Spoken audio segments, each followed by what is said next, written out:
Welcome back to another amazing episode of the Drew Sutton Leadership Show. Today's spotlight episode is Frank Piuck. Meet Frank, a visionary leader with an extraordinary 50 years of experience spanning finance, marketing, manufacturing, and entrepreneurship. Armed with an MBA from Columbia University, Frank spent over 25 years running a successful web development company. But his true passion lies in transforming the way American businesses operate. Inspired by a groundbreaking management paradigm he learned in his early career, Frank is determined to champion a richer, kinder approach to leadership and organizational success. Well, welcome to the show, Frank. Thank you, Drew. I got to find a better way to hit this applause button here. All right, there we go. Welcome to the show, Frank. So Frank and I met at a consortium, an advisory council, if you will. So there's a bunch of us coaches that do different aspects of the diamond, right? With different facets, different angles of stuff for manufacturing companies. I do leadership work. I was a chief engineer, as you guys already know. But Frank comes from this background in a much different avenue here. Frank can help you find out where all the bodies are buried. No, I'm just teasing. Frank is a business architect. He comes with an anthropology background. So Frank, why don't you tell us what a business architect means and how anthropology plays into that? Well, that's an awkward question because I'm not sure anthropology does, at least not directly. I call myself a business architect because I don't want to be called a systems architect because that immediately pigeonholes you as an IT guy. But yeah. There is much more to the architecture of a business, the structure of the business, the systems of the business than the computers. What is the org chart? What are the reporting relationships? What is the communication channels across the silos? How powerful are the different silos? How are people measured? How are people incentivized? All of these things are system. And all of systems need architecture. And the interesting thing about a business is that as it grows and evolves, the architecture has to change. What worked for you 5 years ago can kill you today. With AI coming, everything is up for grabs. You're going to need a different way to think about it. So there's a very good book called Team of Teams. It was written by Stanley McChrystal, who was the head of counterinsurgency in Iraq. And he realized that following the standard chain of command, as militaries have done for 10,000 years, was not going to work. And he made sure that everybody at the bottom of the hierarchy, if you were a intelligence corporal, if you were at the bottom of the ranks, but you had a piece of key intelligence that you could talk to the person who could act on that intelligence, and they could talk to the people who needed to act on the intelligence. So people at the bottom of the hierarchy could invoke airstrikes, they could invoke commando raids, whatever they needed to do to get it done. His job was to make sure that there was quality assurance, that the guidelines were set, that the right people were recruited. His job wasn't to make decisions. His job was to make sure the decisions got made as fast as possible. And in this book, he applies this to corporations. He talks about General Motors getting hauled up before Congress and accused of greed and abuse and just complete insensitivity to life and death because people were killed in General Motors cars when airbags deployed. Ooh. General Motors had been, airbags were deployed explosively when they shouldn't. Oh, yeah. General Motors had been working on that for years unsuccessfully because the information wasn't flowing correctly. It took them years to figure it out. It wasn't that they weren't trying. It wasn't that they were greedy. It wasn't that they were uninterested in human life. It was not greed. It was organizational dysfunction. And so the bigger you are. Organizational dysfunction. Amen to that. I don't know that I've used that phrase in that context. That's a brilliant phrasing. Well, what happened in Boeing in the last several years, Boeing had this wonderful, deserved reputation, and it's shot. Oh yeah, And they're a mocking. It's just a in the engineering community. Yeah, Boeing is an insult now. Totally. and I'm sure that 95% of the people in Boeing are doing the same kind of work they always were and trying their hardest. And something broke in the organization, and it wasn't the consciences of the people. Yeah. The fact that they went outside and got a CEO who had been at GE probably did not help. But Yeah. but it wasn't that the majority of the Boeing people, the majority of the Boeing engineers, the majority of the Boeing manufacturing people had any less concern for the quality of the planes. The something disconnected in the organization, and they didn't understand what disconnected, and they don't know how to put it back. Intel, same thing. They put a marketing guy in charge for a couple of years, and they've gone back to engineers. But significant damage was done, and it wasn't that the marketing guy wasn't competent, but he wasn't an engineer, and engineering was the essence of that company, and marketing wasn't. So we can make mistakes. We will make mistakes, but if you don't make mistakes and the world changes around you, you're gonna have a mess anyway.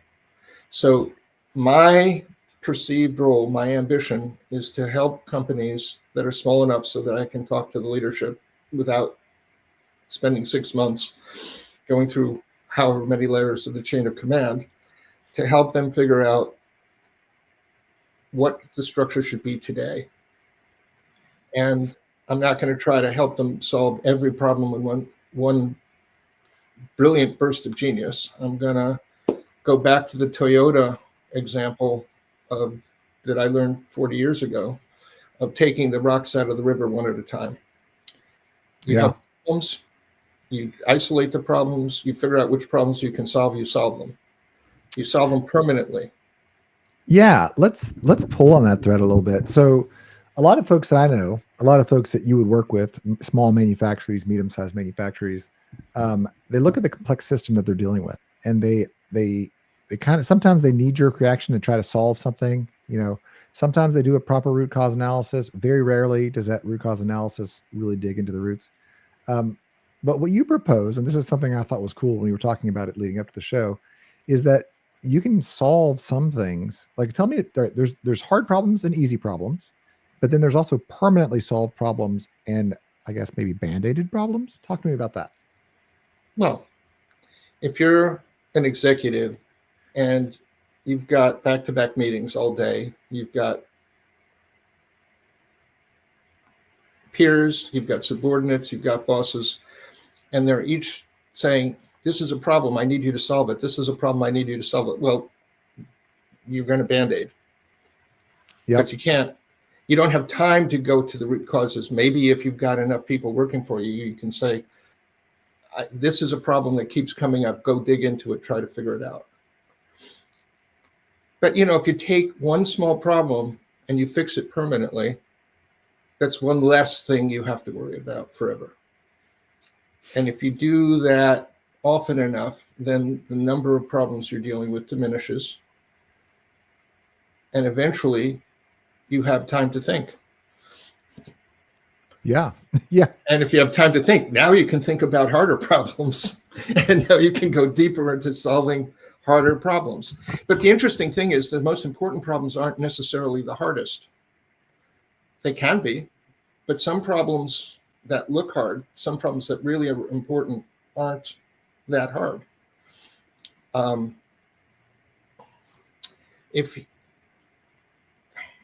sure if you called any tax agency, you've been on hold for a long time, or worse, you're on hold for a while and then it says, we're too busy, and they hang up on you with giving you no recourse. So you have to try again. If they just put in a system that many companies have, which is, we can't get you today, we will call you back at this day and this time, or pick a time, pick a day, we promise we will get back to you, and they got back to you, they would have much happier citizens. And they could take the feedback of the problems that the people were calling in and feed it back to the senior people in the tax organization, some of which could be fixed internally, and some of which could be brought to the legislatures to say, if you make this change to the tax code or the tax procedures that are legally mandated, citizens will be happier and the revenue coming to the government will not diminish, they might increase. More taxes and happier citizens, what more can a politician ask for? But you have to, it's a simple solution, right? The technology already exists. You just make sure that anybody who calls in gets a call back. And there are lots of companies that do this and way too many companies that don't. And they don't have to wait for the legislatures. They just have to make this very inexpensive investment and they have happier customers. Yeah, but I think in the tax example, we can all agree that the tax folks are fundamentally not trying to make our lives easier. So maybe that's the reason they're not going for that. But for the rest of us who actually have to make our customers happy, there are a lot of easy things that we can do from an architecture perspective to solve them so that we have the time to think about other things. And I Yes. totally agree.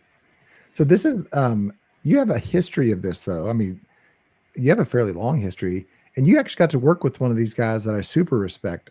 For those that watch a lot, I recommend books almost every show, but Ellie Goldratt wrote an amazing, maybe pivotal book in management theory called The Goal.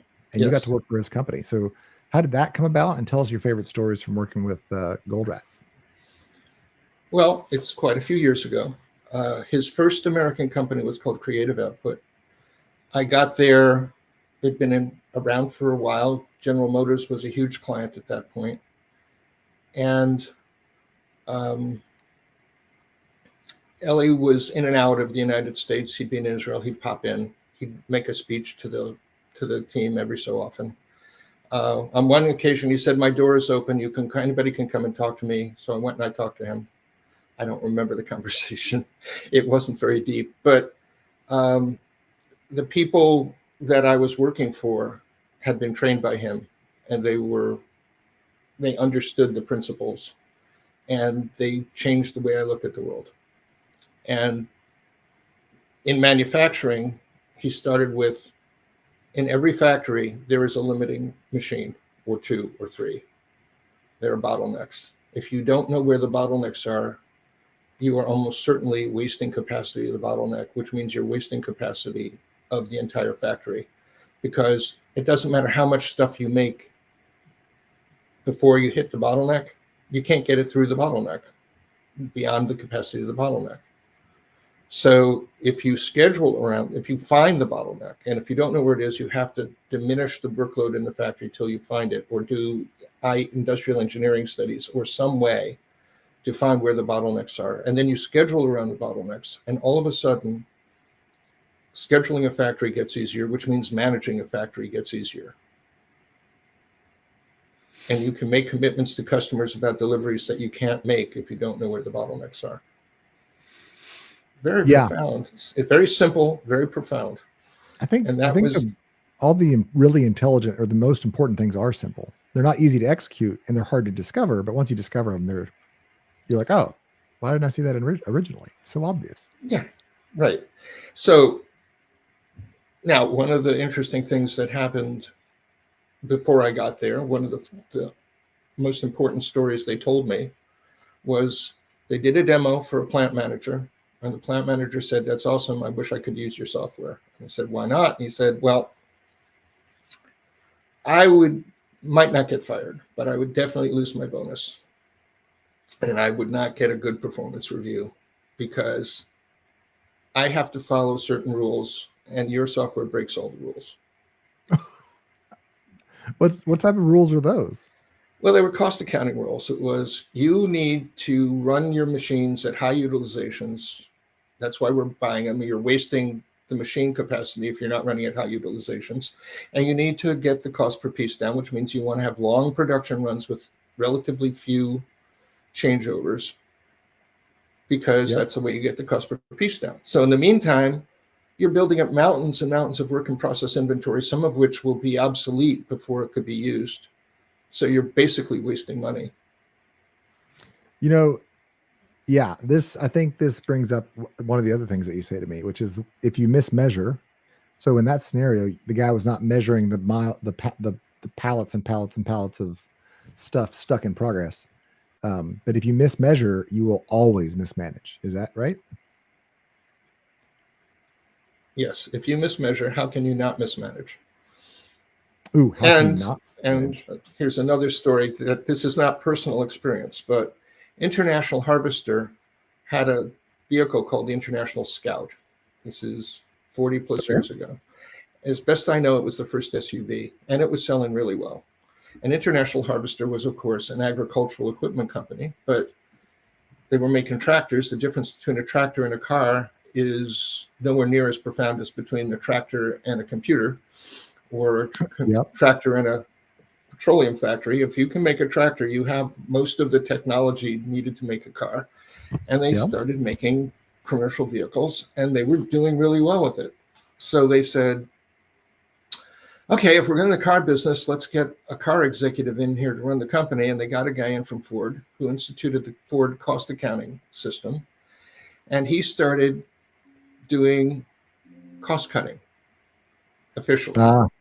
And every $100 million of cost he cut out, profits fell by about $100 million until the company hit bankruptcy. So how could that be? How can your profits go down when you're cutting costs while you're selling?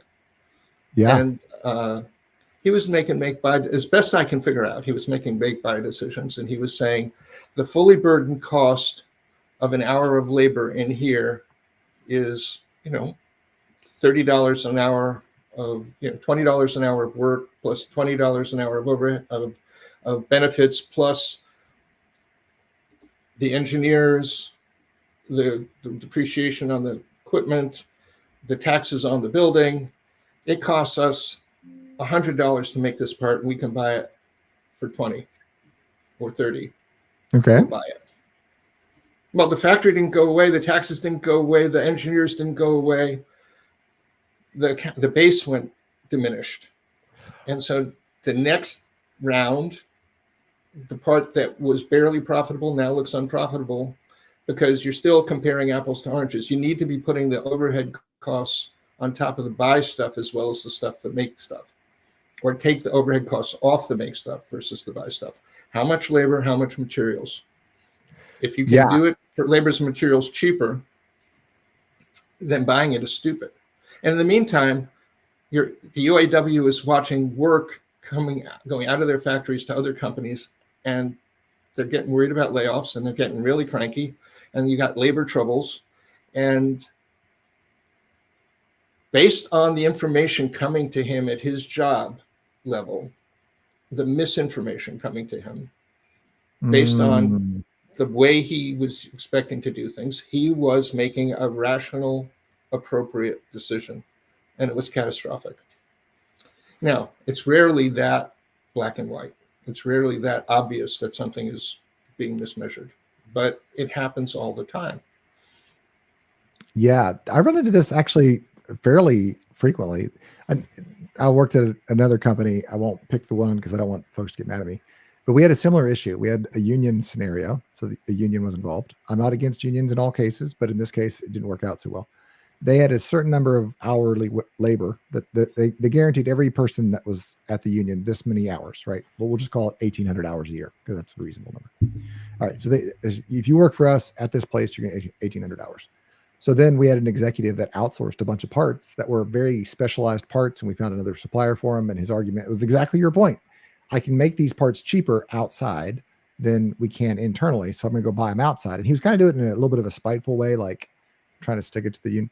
But the union just smiled, and they're like, "Listen, we're on contract with, we'll call it 60,000 hours of engineering or of labor of manufacturing labor a month." And you still owe us that many hours. Go get your parts made wherever you want. We'll just make the other stuff. Well, I won't accuse you, but the inference is that they made the other stuff slower, right? So in other words, your cost basis didn't change.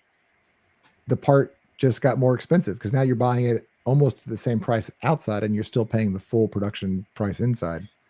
Yeah. Well, Ellie Gold would have said, while you're doing that, take all that excess time and do training programs and make those workers more capable. There you go. In other words, but don't assume that you're saving money when you're not saving money. Yeah. If the outsider can make it better, they can't make it cheaper, but they can make it better. Yeah. That's a good reason to go outside. But if you got less than 1,800 hours of work a year per worker, then you've got 100 hours, maybe, or 200 hours of training that can upskill the workforce and maybe enable you to bring that work in because the workers are more capable. Because then they can make it, then internally could make it better. Yeah. That's a good argument. Man, that's a good argument. So, all right. So if I'm a young executive, by young, I don't mean age-wise, right? I just mean like I'm new to the role. How do I avoid that pitfall? So what type of things should I be watching to know the information I'm getting is actually the right information so I don't mismanage it? That's hard. It depends on where you are in the hierarchy, right? If you are a middle manager, the information you're getting is the information you're getting, unless you're in the IT department or the industrial engineering department.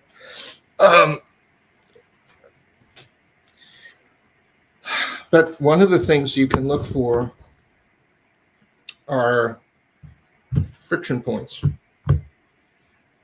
What's going wrong? Is it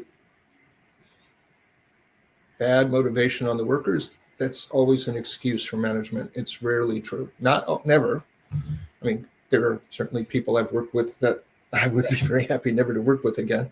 But same. Most people want to do a good job. They want to earn their pay.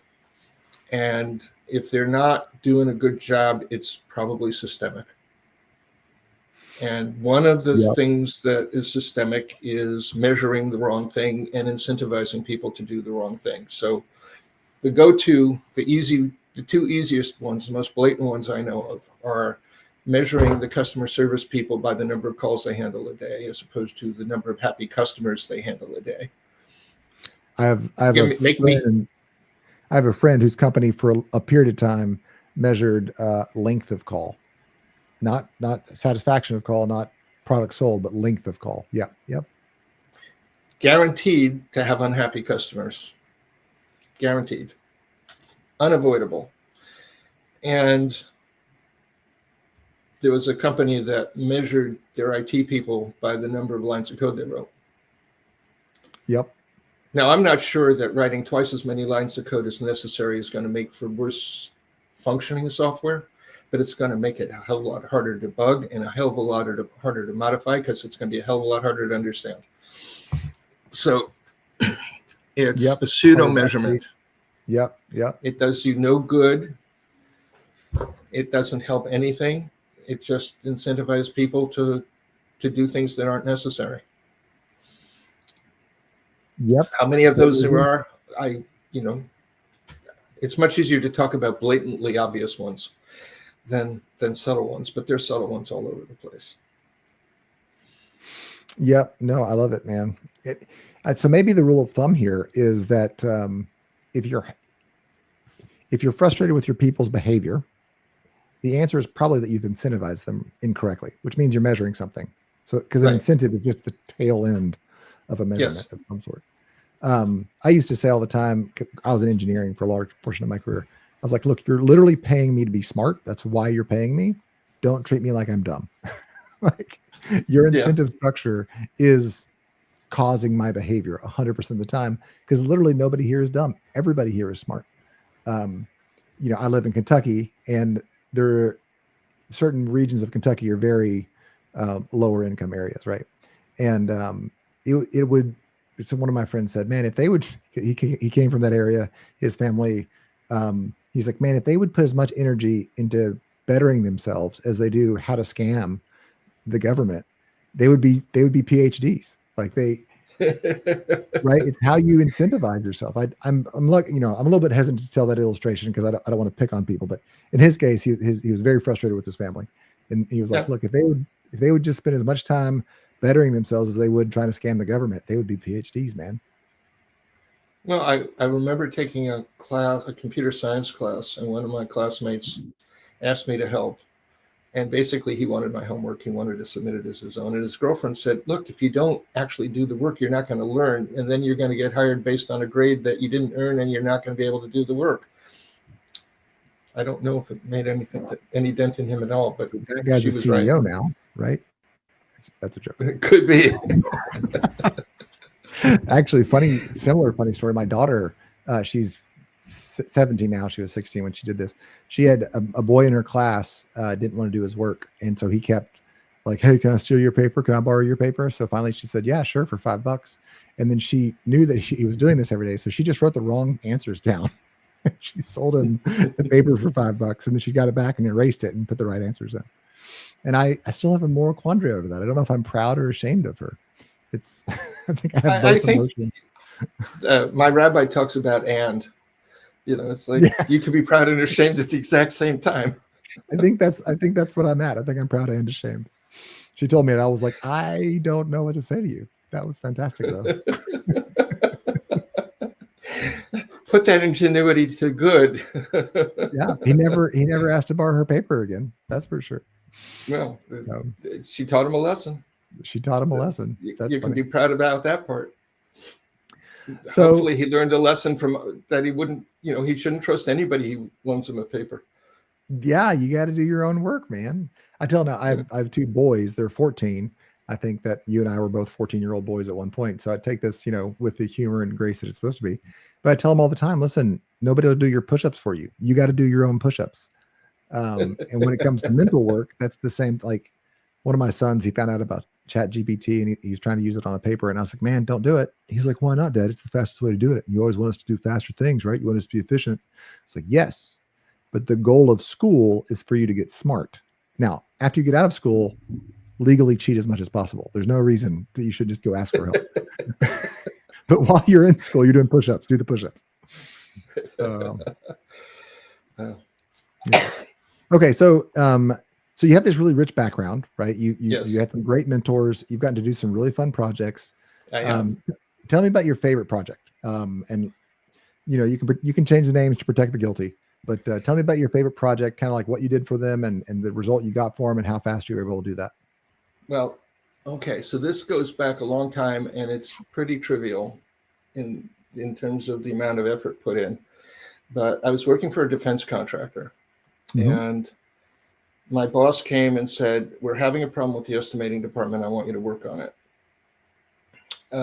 So I went and I talked to the head of the estimating department, and he showed me a graph of what was produced in terms of the days before and ahead of schedule it was produced. It's due on day one. Some of it's 180 days early and some of it's 180 days late. Yeah. Well, nothing goes on the floor until it's estimated. So the stuff that's 180 days late might be even if it's a small part, might be hanging up a multi-million-dollar project. This is not trivial. So, okay. Have you ever looked at this graph before? No. Okay. Do you see that it's a problem? Yeah. So you have to actually assign the work based on due dates, right? Right. A couple of weeks later, the graph was noticeably more vertical. It was obviously going to take months and months and months to get it where it should be. But the stuff that was 180 days late was getting worked on. The stuff that was 160 days late was getting worked on. And the stuff that was 180 days early that was in the queue wasn't getting worked on.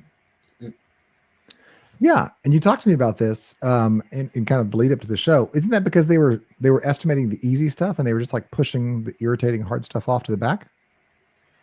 That is my guess. I do not, even if I had asked back then, I don't remember definitively, but that was the obvious inference. And, if you have a laissez-faire thing, if you're measuring people by the number of things they estimate, well, hey, I'll do all the easy ones first and I'll get brownie points, and this hard stuff I won't get the brownie points for, so I won't do it. So Man, that is I think, true. I just think it was a mismeasurement problem, that and a mismanagement problem. Um, so I'm going to flash this back up on the screen. Yeah. Mismanagement will always cause mismeasurement and vice versa. mismeasurement will always call mismanagement. Mismanagement, you can mismanage for many, many other reasons besides mismeasurement, but you can't measure. You cannot manage correctly what you measure incorrectly. Like that poor guy at International Harvester. He was managing according to the measurements. He was rational. He was making what seemed like sensible decisions, but the measurement led him astray. And this still is true, right? How many times have you heard that hospital beds are too expensive and we have to minimize them? Yeah. Okay, well, hospitals are expensive, and if you have $1 billion a year hospital with 1,000 beds, and you say we're dividing the cost of the hospital by the number of beds, then you have $1 million a year bed.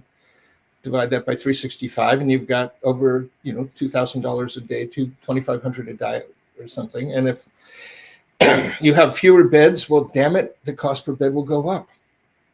Right. Because the hospital is still $1 billion hospital.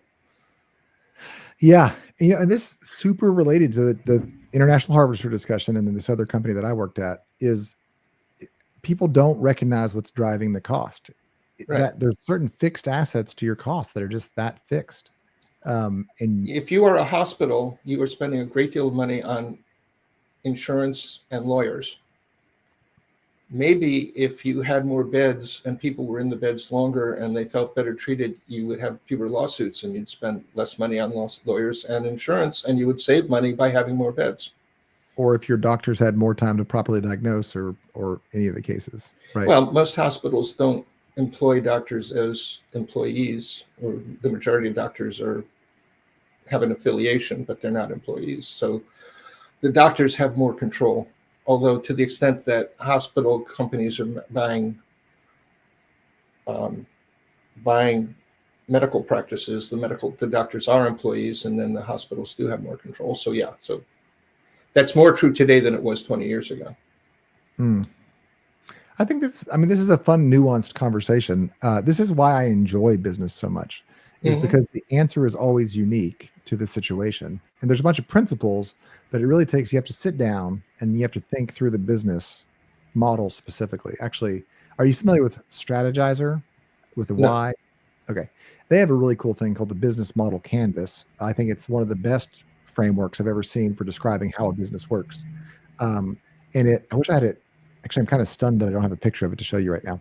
But the idea is that the thing that you offer is only 1/9 of the value stream. There's customers, there's customer conversations, there's key partners that you have, there's key resources that you have, there's overhead that you have, there's a payment structure, there's a cost structure. Like, anyway, it describes all the 9 aspects of a business. And it's a super useful way to go through a business. It doesn't solve anything. It won't solve your point problem on a specific issue, but it helps you think through, how do I really make money here? Because until you get that really clear, you end up cutting the number of hospital beds instead of adding hospital beds, right? Yeah. All right. So we've talked through kind of mismeasurement and mismanagement and what that causes. We've talked through your history. You once said to me, "Hey, I can help a new executive find out where all the bodies and minds are, where all the bodies are buried and where all the landmines are." Yes. So what does that look like? How are you able to do that with, like, when should I engage your services, and what would that look like? You just got hired. You should call me up today and ask me to come in and have a conversation today, because you're going to spend an awful lot of time talking to people who are going to be suspicious of you. They're hopeful. They're going to trust you up to a point, but everybody in business has gotten burned by somebody, and you are an opportunity and a threat. If you are a good guy or a good woman, if to use the Yiddish phrase mensch, if you're a responsible, decent human being, Yep. that's great. But I've had psychotic bosses, and Yeah, the Even if the you number of are, psychotic, like literally sociopathic people in executive positions is higher than the average population by like 3 or 4 times. Huge number of sociopaths make it up there. yeah. So, if even if you're a mensch, if you have the wrong assumptions coming in, you're dangerous. Hmm. That guy who came from Ford to International Harvester, I have no reason to think he wasn't a decent, honorable, smart man. But he brought assumptions with him that ended up being catastrophic. And so everybody you're dealing with is hoping for the best and worried about the worst. And they're not going to trust you until you prove you're trustworthy. And your subordinates are not going to tell you everything you need to know, especially if it's embarrassing. Especially, and frankly, they may not. Maybe the culture is trickled down below them, and maybe they're getting bad data. Well, they're getting accurate data about the wrong metric or whatever, however you want to phrase it. Whatever. The thing is, you have to be successful. You need to establish a few successes, at least perceived successes. The guy who was raising the cost, cutting them, he was perceived as doing the right thing, and he was perceived as winning when he was losing. So that's a risk. But the most important thing is an outsider. One, you don't have time to. You're busy making relationships, and you don't have time to do the studying that you'll need to do to be able to make the right decisions quickly. You hire somebody like me, and I can go in and say, look, anything you tell me is confidential. I'm here to find what the problems are, and I'm going to feed it to the new guy in a way that he can use it that will not embarrass you. Yeah, you become a double blind is what they call that in some scenarios. So you asked me about anthropology. Anthropology comes in here because sensitivity to corporate culture is a value. Yeah. And so I come in saying, I know you have your own way of doing things. It's not the same way as other companies, not the way I would do it. I need to understand how you do things and why you do things. And I need to understand where the pain points are. When does the other departments get in your way? When do the other departments accuse you of getting in their way? And I want to have these conversations with the subordinates, and I want to have them with the peers. Yeah. Your department, my client is new, he doesn't know. What can he do to make your life easier? Yeah. So if I can come up with 5 or 6 things that the new executive can do that maybe they're measurements, maybe they're policies and procedures, but they're things within his authority to change that will make his subordinates' lives a little easier, or make his peers' lives a little easier, or preferably some of each. And he does half a dozen things like that. His reputation, his trustworthiness, her perceived trustworthiness will rise significantly. And therefore, he has the freedom to dig deeper and work deeper and do more difficult things faster than if he had no successes at the beginning. Because it will take him on his own, unless he's very lucky or extraordinarily emotionally intelligent, months and months to figure some of the stuff out that I could figure out for him while he's doing all those other things he has to do to establish those relationships. I had a guy like this for me. I actually hired him to be my boss. I was still his boss organizationally, structure wise, right?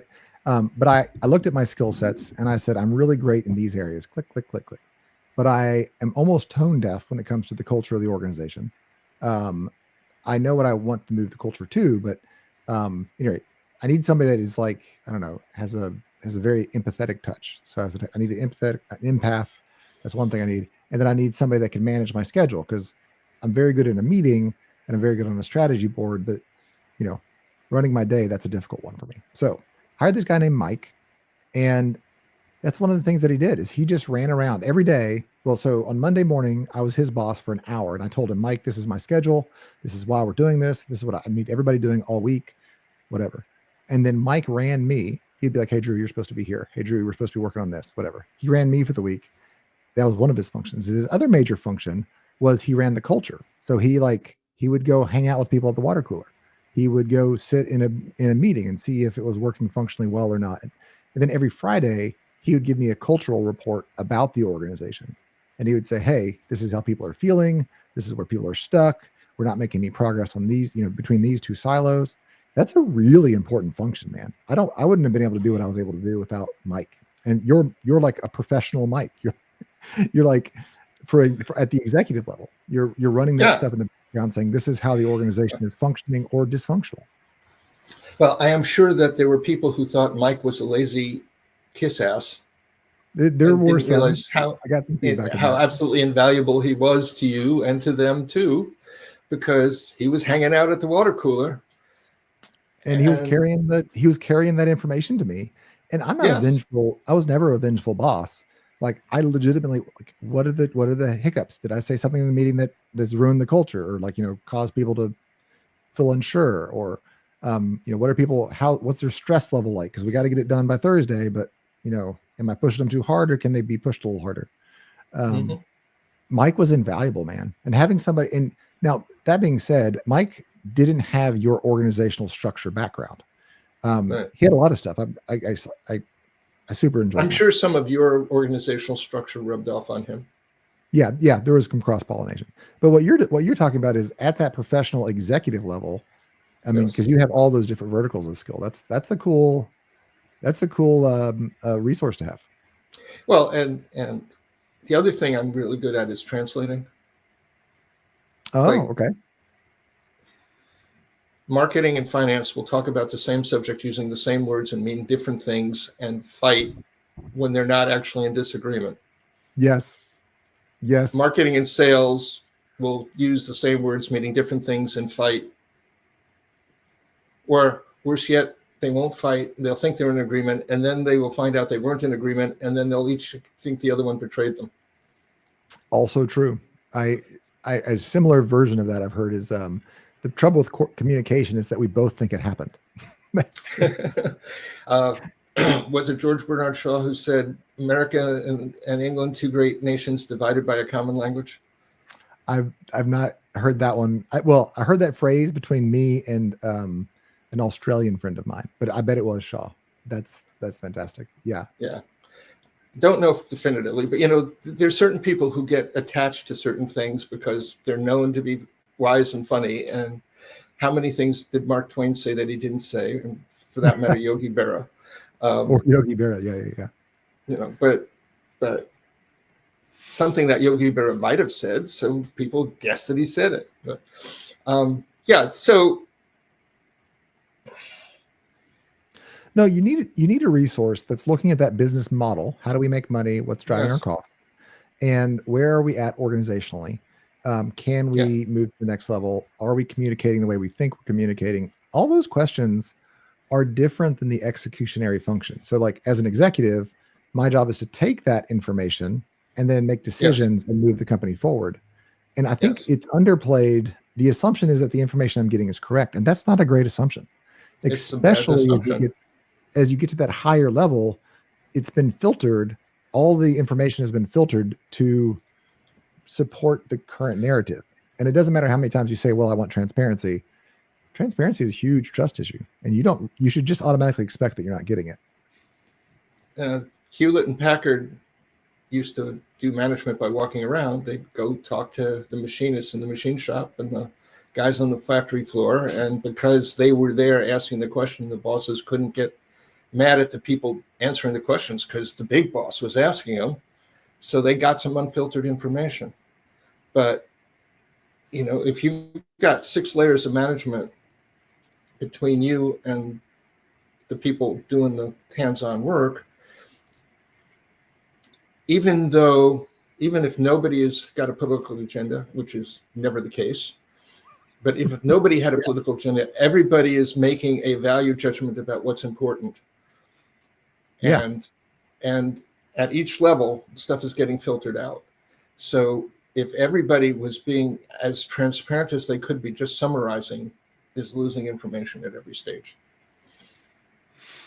Yeah. So having those skip levels is important.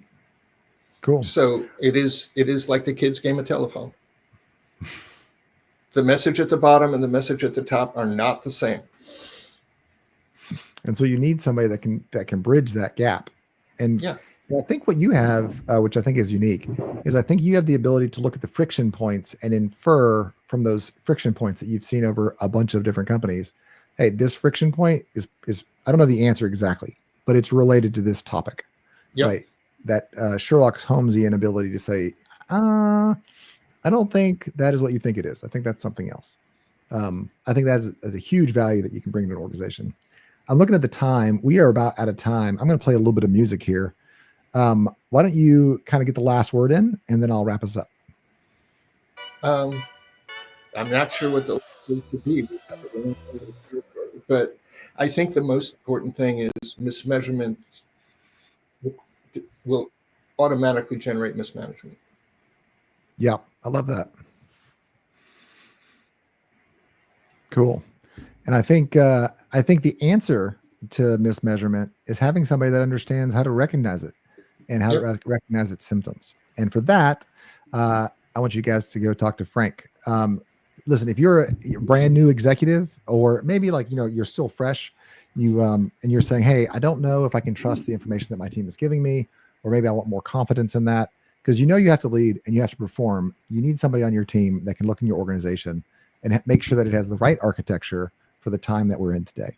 The times are changing. AI is a new thing. It's not casually important. It is critically important. This is as important as going to the internet was. So you need somebody that can help you walk through that idea and look at the whole organization and make that work. And I think Frank's your guy. Reach out to Frank. Frank, how did they get a hold of you? There's only two Piucks on LinkedIn. One of them is my sister. So if you search for Piuck on LinkedIn, you will find me. But there, you put it down underneath, and that's the easiest way to get a hold of me right now. There we go. I'm going to throw that in the comments here real quick. So look up Frank Piuck and comments. There you go. It's in the comments. You no longer have an excuse. So look up Frank. Tell him I sent you. Tell him you saw him here on the Drew Sutton Leadership Show. And with that, we are out. Thanks for coming on the show, Frank.